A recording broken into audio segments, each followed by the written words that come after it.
प्लासी की लड़ाई में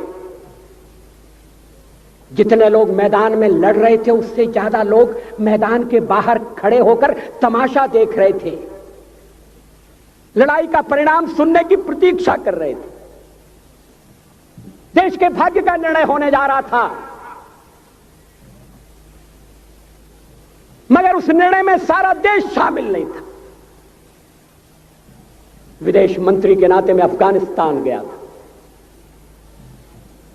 आपको सुनकर ताज्जुब होगा, अफगानिस्तान के अपने मेजबानों से मैंने कहा मैं गजनी जाना चाहता हूं, गजनी। पहले वो मेरी बात उनकी समझ में नहीं आई, कहने लगे गजनी तो कोई टूरिस्ट स्पॉट नहीं है, गजनी में कोई 5 स्टार होटल नहीं है, गजनी में आप जाकर क्या करेंगे, गजनी में आप जाकर क्या देखेंगे। मैं उन्हें पूरी बात नहीं बता सकता था। मेरे हृदय में कहीं गजनी कांटे की तरह से चुभ रहा है। जब से मैंने गजनी से आए एक लुटेरे की कथा पढ़ी है और किशोरावस्था में पढ़ी है, मैं देखना चाहता था वो गजनी कैसा है। आपको सुनकर ताज्जुब होगा, महमूद गजनी का अफगानिस्तान के इतिहास में कोई स्थान नहीं है।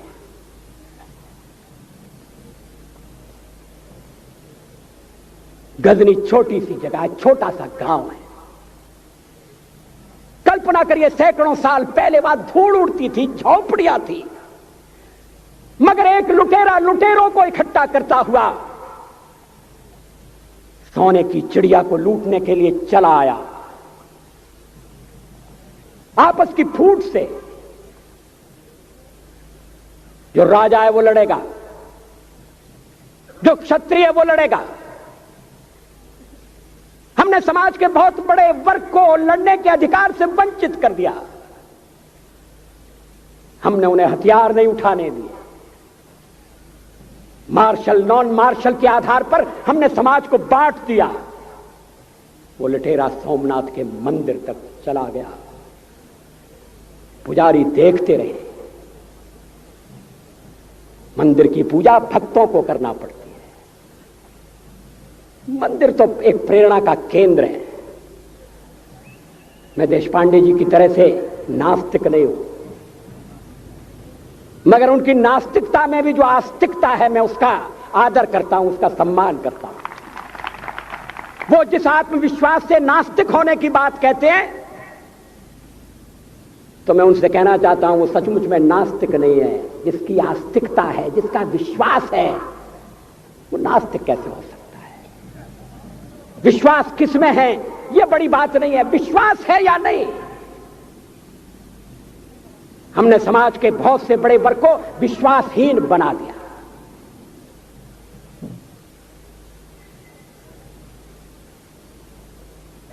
लोगों ने हथियार नहीं उठाए, वेद पढ़ने के दरवाजे बंद कर दिए। इसलिए हम पादाक्रांत हुए। अफगानिस्तान में मैंने एक बात और देखी। मुझे जिस होटल में ठहराया गया उसका नाम था कनिष्क। अफगानिस्तान एक मुस्लिम देश है। मुझे बड़ा ताज्जुब हुआ। मैंने कहा कनिष्क यहां कहां से आया? तो मेरे साथ अफगानिस्तान के विदेश मंत्री थे। मैंने कहा कनिष्क आपका कौन लगता है? कनिष्क से आपका क्या संबंध है? कहने लगे कनिष्क हमारा पूर्वज है, कनिष्क हमारा पुरखा है। He was one of our forefathers। मैंने कहा तब तो हमारे आपके पुरखे एक हैं। अफगानिस्तान के लोगों ने उपासना पद्धति बदली है, संस्कृति नहीं बदली। आज के भारत के परिवेश में यह सुनने के बाद थोड़ा विचित्र लगता है। हमारे यहां तो धर्मांतरण के साथ राष्ट्रांतरण होता है, ऐसा दृश्य दिखाई देता है। पड़ोसी देशों में ऐसा नहीं हुआ। अभी राम जन्मभूमि का मामला चल रहा है। एक विदेशी आए, कहने लगे राम जन्मभूमि का क्या झगड़ा है?